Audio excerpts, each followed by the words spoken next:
Operation Sindoor తో పాకిస్తాన్ ను కోలుకోకుండా దెబ్బతీసిన భారత్ తో దాయాది దేశానికి మరొక ముప్పు కూడా పొంచి ఉంది.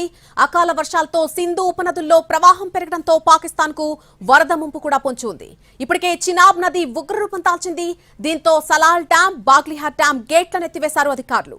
రెండేసి గేట్ల ఎత్తివేతతో సలాల్ డ్యాం, బాగ్లిహార్ డ్యాంల నుంచి దిగువకు ఉధృతంగా వరద నీరు ప్రవహిస్తోంది. ఈ వరద పాకిస్తాన్ ను ముంచెత్తే ప్రమాదం ఉందని తెలుస్తోంది. పెహల్గాం ఉగ్రదాడి తర్వాత సింధు నదీ జలాలను పాకిస్తాన్ కు నిలిపివేసింది కేంద్ర ప్రభుత్వం. అయితే 2 రోజులుగా కురుస్తున్న భారీ వర్షాలకు సింధు నది ఉపనదుల్లో ప్రవాహం పెరుగుతోంది.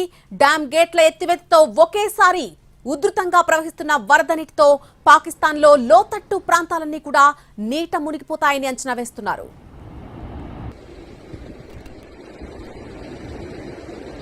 భారత్ పాకిస్తాన్ల మధ్య ఉద్రిక్తతలు తీవ్రమవుతూ ఉన్నాయి. చండీగఢ్ లో మళ్లీ సైరన్లు మోగాయి. ప్రజలు ఇళ్లలోనే ఉండాలని హెచ్చరికలు జారీ చేశారు అధికారులు. బాల్కనీల్లో కూడా రావద్దని సూచనలు జారీ చేశారు. సరిహద్దు జిల్లాలపై దాడులు జరిగే అవకాశం ఉందని చెబుతున్నారు. పాక్ నుంచి దాడులు జరిగే అవకాశం ఉంది అంటూ ఎయిర్ ఫోర్స్ స్టేషన్ ఇప్పటికే హెచ్చరిక ఇచ్చింది. జమ్మూలో కూడా ఉదయం నుంచి సైరన్ల మోత మోగుతూనే ఉంది. తెల్లవారుజామున జమ్మూలో పేలుడు శబ్దాలు వినిపించాయి. జైసల్మేర్ లో పలుచోట్ల డ్రోన్ శకలాలు లభ్యమయ్యాయి.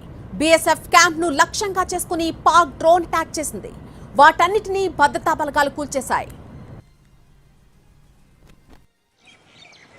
अच्छा मैं रजौरी में आया हूँ सर, तो यहाँ जो कैंप इन्होंने आइडेंटिफाई किए हैं आया हूँ और हालत ये है कि ठीक है ना मैं लाइव से आ रहा हूँ बैठ जल्दी या अब क्या करें जो बोला कल भी पड़ा होगा और यहाँ बिल्कुल इसकी तैयारी नहीं और डीसी फोन ही नहीं उठा, लेकिन नहीं सर खुद तो देखे तसी ना जो कैंप हैं कम से कम वो कैंप तो देखे ना कैंप